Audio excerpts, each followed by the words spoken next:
নমস্কার, সুচিত্রাস কিচেনে আপনাদের সবাইকে স্বাগত। আমার আজকের রেসিপি পনির মশলা। পেঁয়াজ রসুন ছাড়া একদম নিরামিষ রেসিপি। এই রেসিপিটা রুটি পরোটা হোক কিংবা পোলাও ফ্রাইড রাইস খেতে কিন্তু ভীষণ ভালো লাগে।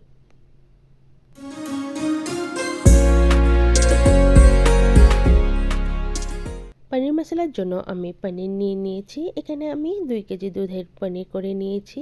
পনিরটাকে এবারে কেটে নিব। ছোট বড় নিজের ইচ্ছে অনুযায়ী কেটে নেওয়া যায়, যে যেমন পছন্দ করে। তবে আমি এখানে কিন্তু একটু বড় বড় করেই কেটে নিব, যেহেতু ঘরে করা পনির একদম নরম তুলতুলে হবে। ঠিক এরকম চৌকো করেই কেটে নিয়ে নিলাম। এবার পনিরটাকে একটা সাইডে রেখে আমি একটা মশলা তৈরি করে নিব। মশলার জন্য প্রথমেই আমি নিয়ে নিব 5টা টমেটো, একটা 1 ইঞ্চির আদার টুকরো আর 1 মুঠো দিয়ে দিব লাল লঙ্কা। লাল লঙ্কাতে কালারটাও সুন্দর আসবে আর ঝালটাও বেশ ভালো হবে। এক্সট্রা করে আর লঙ্কার গুঁড়ো দেওয়ার দরকার নেই।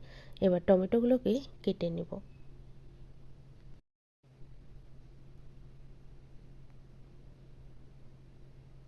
টমেটোগুলো কেটে আদাটাকে একটু ছোট করে কেটে নেব। এবার আদা, টমেটো আর কাঁচা লঙ্কা মিক্সিতে দিয়ে দিব। মিক্সিতে একটু জল দিয়ে এর একটা মিহি পেস্ট তৈরি করে নেব। এটাকে একটা সাইডে রেখে আমি কড়াই বসিয়ে দেব। কড়াইতে একটা শুকনো মশলা, ভাজা মশলা তৈরি করে নেব। এর জন্য আমি 6টা ছোট এলাচ দিয়ে দিলাম, একটা দারচিনির টুকরো দিয়ে দিলাম, দেব একটা জয়ত্রীর ফুল, 3টি লবঙ্গ আর দেব 1 চামচ গোলমরিচ। সবগুলো একটু হালকা গন্ধ ছাড়লে মশলাটাকে আমি নামিয়ে নেব। মশলা ভাজা হয়ে গেছে, এবার একটা থালাতে নামিয়ে নেব। ওই একই কড়াই বসিয়ে কড়াইতে দিয়ে দেব তেল। তেল দিয়ে আমি এখানে 1 মুঠোর মতো ভাঙা কাজু ভেজে নেব। কাজুটা একটু লাল লাল হয়ে গেলে তুলে নেব। কাজুর বদলে কিন্তু এখানে মগজ দিলেও হয়, গ্রেভিটা খুব ভালো আসে। কাজুগুলো আমার ভাজা হয়ে গেছে, এবার তুলে ওই একই মশলাতে রেখে দেব। এগুলোকেও একই সাথে একটু মিহি পেস্ট করে নেব। ওই একই কড়াইতে এবার পনিরগুলোকেও একটু হালকা করে ভেজে নিব। পনির তো না ভাজলেও হয়, তবে একটু ভাজলেও কিন্তু ভালো হয়। একটু স্বাদ মতো লবণ দিয়ে দেবো। লবণ দিয়ে পনিরগুলো ভেজে একটু জলের মধ্যে চুবিয়ে রাখবো। এতে করে পনির কিন্তু কখনোই শক্ত হবে না। এমনিতেও পনির শক্ত হবে না, কারণ এই পনির কিন্তু ঘরে বানানো। পনির ভাজা হয়ে গেছে, সব একই এই জলে একটু রেখে দিব। জল কিন্তু আমি গরম বা ঠান্ডা নিইনি, নর্মাল যে জল সেই জলই নিয়েছি। সব পনির ভাজা হয়ে গেছে, এবার ওই একই তেলে আবারও একটু তেল দিয়ে দেব। তেল দিয়ে ফোড়নের জন্য 1/2 চামচ দিয়ে দেব মৌরি, 1/2 চামচ দিয়ে দেব গোটা জিরে আর 1/2 চামচ দিয়ে দেব আদা কুচি। ফোড়ন ভাজা হয়ে গেলে এখানে দিয়ে দেবো কিছু মশলা। মশলা বলতে 1 চামচ ধনে গুঁড়ো আর 1/2 চামচ দিয়ে দেবো হলুদ গুঁড়ো। ব্যাস, তাহলেই হয়ে যাবে। এক্সট্রা করে কিন্তু আমি আর লঙ্কা গুঁড়ো দিলাম না। আমি টমেটো পেস্টের সাথে কিন্তু লঙ্কা দিয়ে দিয়েছি। এবার এই পেস্টটা দিয়ে দিলাম। টমেটো পেস্টটা দিয়ে কিন্তু 10 থেকে 12 মিনিট ভালো করে কষাতে হবে, যতক্ষণ না পর্যন্ত টমেটোর কাঁচা গন্ধটা চলে যায়। এরই সাথে স্বাদ মতো দিয়ে দেবো লবণ,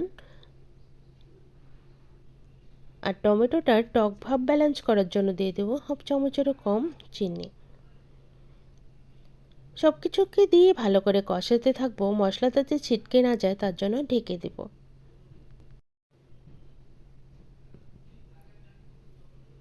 12 মিনিট হয়ে গেছে, মশলাও কিন্তু কষানো হয়ে গেছে। এবার যে কাজু বাদামের গুঁড়ো করেছিলাম সেটাকে দিয়ে দিলাম।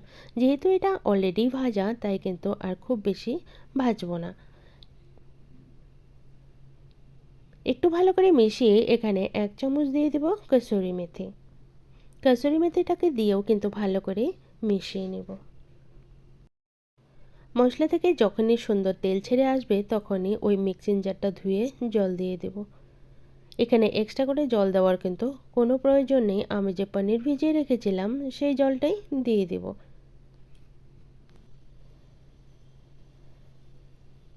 এবার ঝোলটা ভালো করে একটু ফুটিয়ে নেব। ঝোলটা ভালো করে ফুটে গেলে এখানে পনিরগুলো দিয়ে দেব। ঝোলটা ভালো করে ফুটে গেছে। এবার এখানে পনিরগুলো দিয়ে দেব। পনিরটাকে দিয়ে ভালো করে হালকা হাতে একটু মিশিয়ে দেব, যাতে পনিরগুলো ভেঙে না যায়। এবার এখানে এক মুঠো দিয়ে দেবো ফ্রেশ ধনেপাতা কুচি। ধনেপাতাটাকে দিয়েও ভালো করে মিশিয়ে 1 মিনিটের মতো রান্না করে নেব। তাহলেই কিন্তু তৈরি হয়ে যাবে পনির মশলা।